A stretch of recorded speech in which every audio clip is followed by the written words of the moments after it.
imagina só, você está interessado em trabalhar para uma companhia do exterior.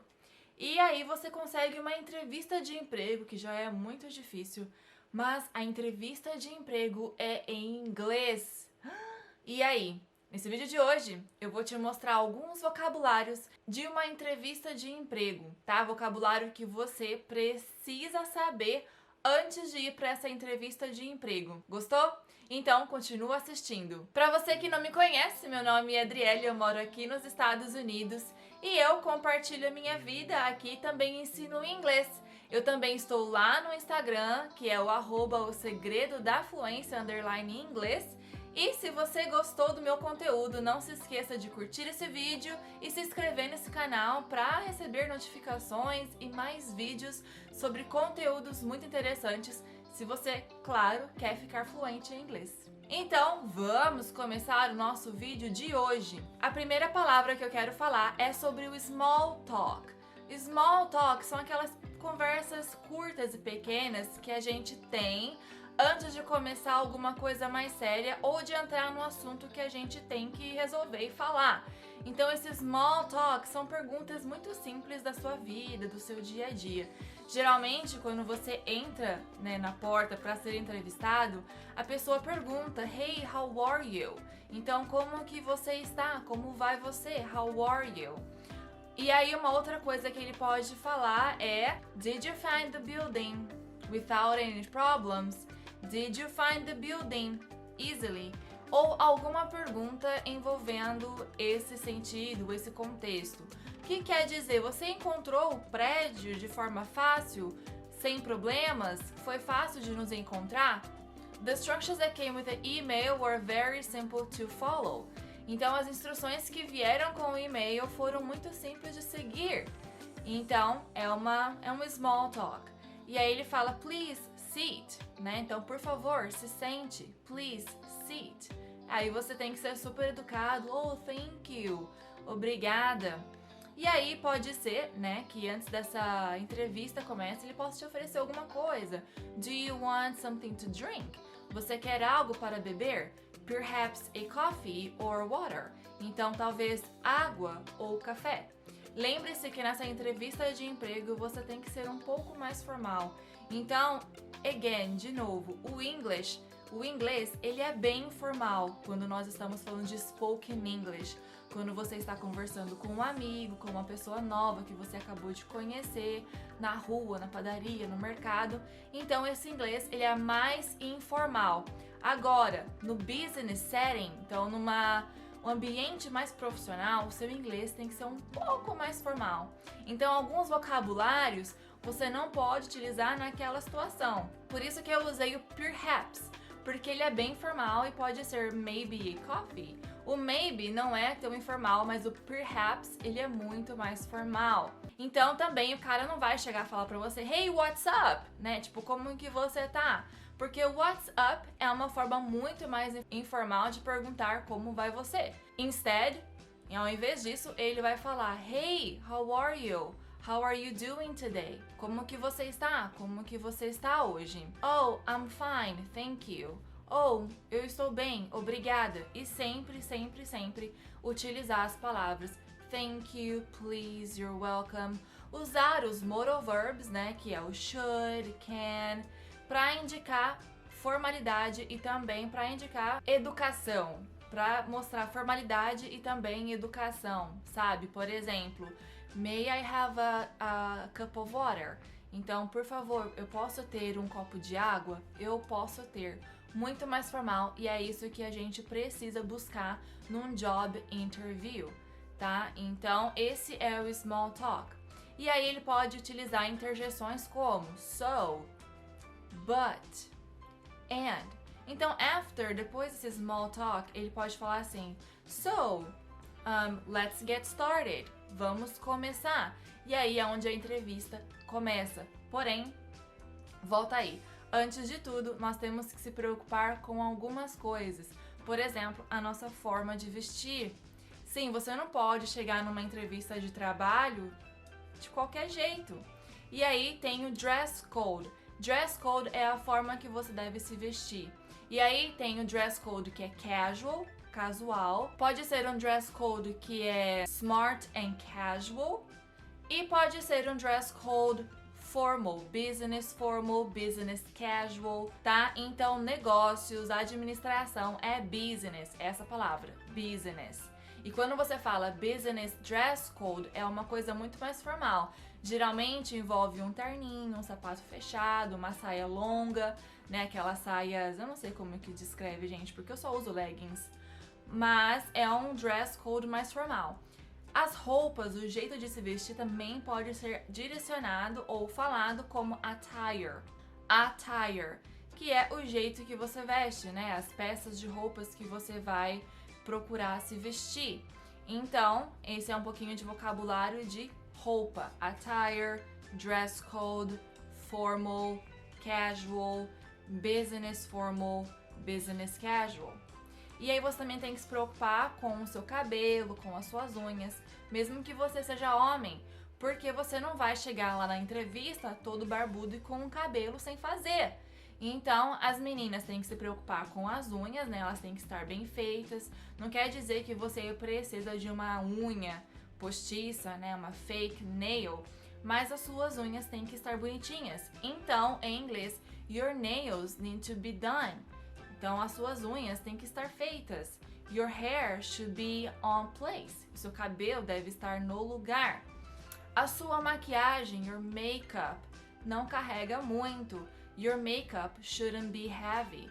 Então, a sua maquiagem não pode ser, não deve ser tão pesada. Então, capricha na sua pele. You can do a perfect flawless skin. Você pode fazer uma pele perfeita. Utilizando foundation, que seria a base. E aí, cuidado só para não carregar os olhos. Don't make your eyes heavy. Então, não utiliza muito shadows, que são sombras. E o seu lipstick, o seu batom, também tem que estar de acordo. Se o seu olho está muito carregado, não carrega na boca. Então, lipstick seria o batom. It can be a red lipstick, like I'm wearing right now. Assim como estou usando agora. E aí a maquiagem, assim como a roupa, a gente utiliza o verbo wear, vestir. Então, vestir a maquiagem, vestir a roupa, isso no inglês faz sentido total, entendeu? Mesmo que em português não faça. Então, you're going to wear a nice and not heavy makeup and formal attire. Também nessa entrevista você precisa ter manners. Manners seria a maneira de se comportar. E aí eu quero ensinar para vocês também a diferença entre work and job. Porque como vocês sabem, é um job interview. Adriele, por que não work interview? No inglês temos duas palavras para referenciar trabalho, que é work and job. Work a gente usa quando a gente se refere ao local do trabalho. Então, por exemplo, I'm going to work. Eu estou indo para o trabalho aqui, local. I work at a restaurant. Eu trabalho num restaurante. Então, aqui também estou indicando o local que eu trabalho e eu utilizo como verbo, trabalhar, work.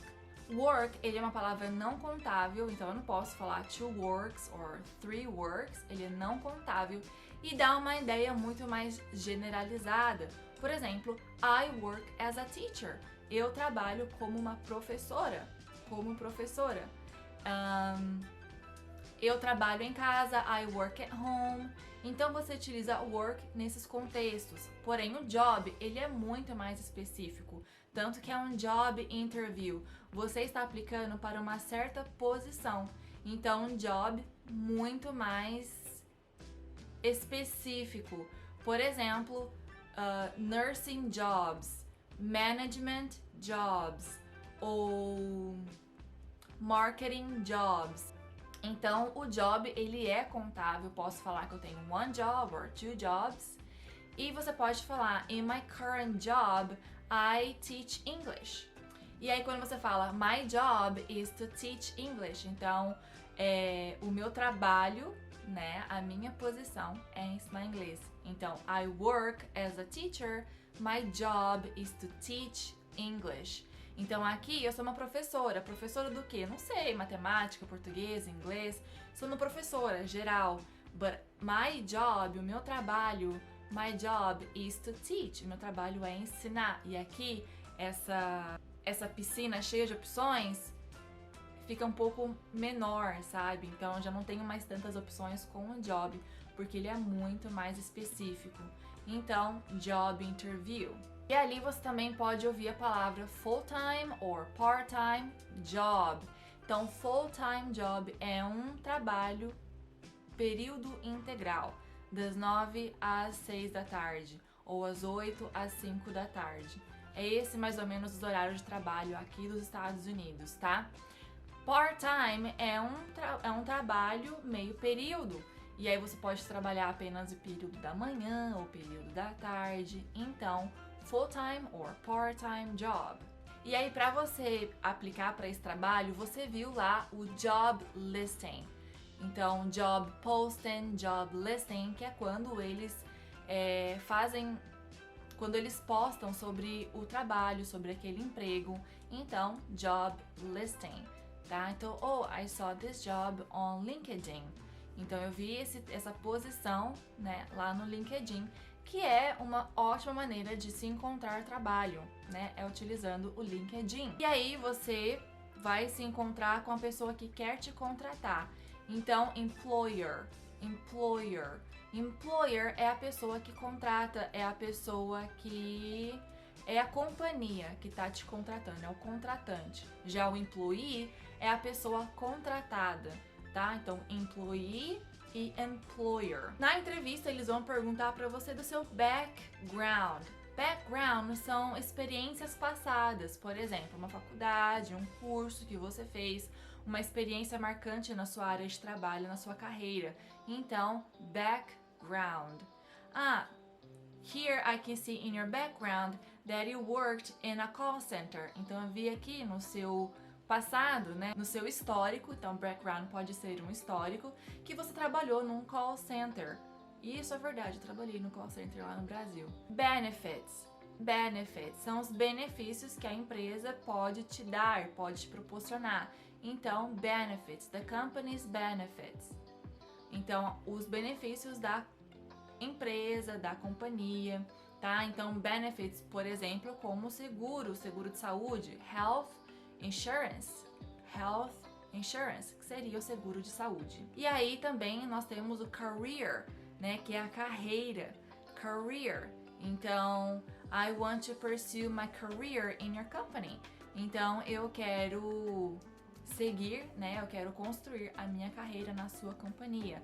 Pursue é perseguir, não no sentido literal, né? Eu quero perseguir uma pessoa, I'm gonna pursue her. Pode ser. Nesse sentido aqui, é no sentido não literal da palavra. Então, eu quero perseguir a minha carreira, eu quero construir a minha carreira aqui nessa sua companhia.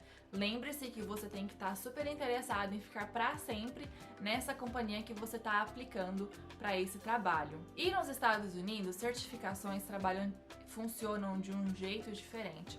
Aqui nós não temos licenciatura, apenas bacharelados. Então, funciona mais ou menos assim. Você pode pegar um Associates. Associate, ele vai aí de 6 meses a 1 ano, que é um currículo bem assim, é um curso técnico, mas não tão técnico. E aí depois vem o Certificate. O Certificate, ele é um curso técnico, tá? Uma certificação que dura em torno de 2 anos. Logo depois da Certificate, tem o Undergrad, que é onde você vai tirar o seu bacharelado. Então, aqui não temos licenciaturas, somente bacharelado. E quando você fala que você foi para faculdade, que uma faculdade de bacharelado é undergrad. Logo após, você quer ainda continuar estudando e você faz um mestrado. Um mestrado pode ser chamado de Master Degree. I have a Master's in Philosophy. Eu tenho um mestrado em filosofia. Mas eu também posso falar que eu estou em grad school. I'm currently studying in grad school. Então, atualmente, eu estou numa escola de mestrado, estou fazendo mestrado. Então, eu posso falar grad school. E logo após o mestrado vem o doutorado, que em inglês se traduz para PhD. Então, I have a PhD in philosophy. Eu tenho um doutorado em filosofia. Tudo isso também, essa parte de estudos e certificações, fazem parte do seu background. E aí, quando você tem, né, um diploma, você também tem um degree. Degree seria esse diploma de bacharelado, né? Então, oh, I have a degree in forest engineering. Eu tenho um diploma, né, em engenharia florestal. Quando você quer falar sobre compensação, salário, então temos duas palavras: compensation, que é a compensação, e também temos o salary, okay? Que é o salário. E aí você pode ser pagado. Você pode ser pago por hora, então você pode ser hourly paid, né? Ou você pode ser monthly paid, ou você pode ser pago mensal. Nos Estados Unidos é muito mais comum funcionar como hourly, as pessoas ganham por hora, hourly. E aí você, quando você tá aplicando, até quando você vai na entrevista de emprego, você tem que levar o seu currículo. Duas maneiras de se falar, que é o CV ou o resume. O CV, ele é algo muito mais detalhado, que tem muito mais informação. Então, oh, I have here your CV. Então, eu tenho aqui o seu CV, que é o Curriculum Vitae, né? Não sei se é isso que é em inglês, mas é o Currículo Vitae. Já o resume seria um resumo do CV. Então, resume. Você pode levar os dois. Fora isso, temos o cover letter. Cover letter já é um resumo do resume. E ali você vai destacar, né, o seu interesse e o que te faz ser tão apropriado para esse emprego. Então, temos o CV, detalhado pra caramba, o resume, que é uma forma resumida do seu CV, e o cover letter, que é uma forma resumida do resume. Confuso, mas tem os três. E aí você está numa interview, então job interview. E também você pode aplicar aí para uma posição de internship, que é uma posição de estagiário. Internship. Lembre-se que estagiário nem sempre é pago. Internship. Então, estágio, internship. Eu sou um estagiário, I'm an intern. Intern and internship. Temos o job description, que seria a descrição dessa posição, desse emprego. Então, ali eles vão falar todas quais são as expectativas, o que eles esperam que você faça e o que é pedido nessa posição. Então, job description. Também, geralmente, nessas job listings, né, nessas postagens aí de emprego, sempre tem o requirements, que são os requerimentos. O que você precisa ser ou ter para aplicar para essa posição. Por exemplo, 3 years of experience working with immigration law. 3 anos de experiência trabalhando com direito de imigração. Occupation seria a ocupação, né? Your occupation, ocupação, mesma coisa do português. HR é o RH do Brasil, então só você inverter as iniciais e falar em inglês. HR, que é Human Resources, que é a parte responsável pela sua contratação após a entrevista. Então, se tudo der certo, o HR vai entrar em contato com você para pegar todas as suas informações e montar um contrato. Eles também são responsáveis pela parte da demissão. Então, demissão tem 3 palavras: fired, let go and laid off. Fired é quando você fez algo errado e você foi demitido. Laid off é quando a companhia, sei lá, precisava ter um corte de funcionários, não foi realmente a sua culpa, então você foi laid off, tá? Então você foi afastado, demitido, mas não foi culpa tua. Já o let go pode ser ambos, pode ser o fired ou pode ser o laid off. Então você pode falar, né, se foi uma culpa tua que você foi demitido, você pode falar que você foi let go. Mas eu tenho certeza que a pessoa que tá te entrevistando vai te perguntar o porquê. Ou você pode falar também que você se demitiu. Então você pode falar I quit my job. Eu me demiti do meu emprego. Quit. To quit é pedir demissão, desistir. Ou resign, que é um mais formal. Então, I resigned my last position. Então, eu abdiquei, né, da minha última posição. Resign. Mas você está numa job interview e o que você espera é ser contratado. Então, você quer ser hired. Então, hire, contratar. Hired, contratado. Você quer sair de lá, hired, contratado. E aí depois, né, dessa entrevista aqui, aí no meu segundo vídeo eu vou falar um pouco sobre as perguntas, tá, dessa entrevista. Eu vou falar um pouquinho das perguntas mais perguntadas durante uma entrevista. Você pode mandar um e-mail following up. Então, follow up email, que é quando você manda um e-mail agradecendo pela oportunidade, pela pessoa ter tido um tempo para te encontrar. Então, follow up é manter contato com o empregador ou com o empregado, e aí você também mantém-se fresco na cabeça do empregador. Enfim, esses aqui são alguns dos vocabulários que você pode utilizar na sua job interview. No segundo vídeo, nós vamos falar das perguntas mais perguntadas numa job interview. E no meu terceiro vídeo, nós vamos falar um pouquinho dos adjetivos e qualidades que você pode falar durante a sua entrevista de emprego. E são qualidades que também você precisa se desenvolver. Se você gostou, não se esqueça de curtir, se inscrever no canal e checar lá o meu Instagram, é @osegredodafluencia_inglês. Eu te vejo no próximo vídeo. Até mais!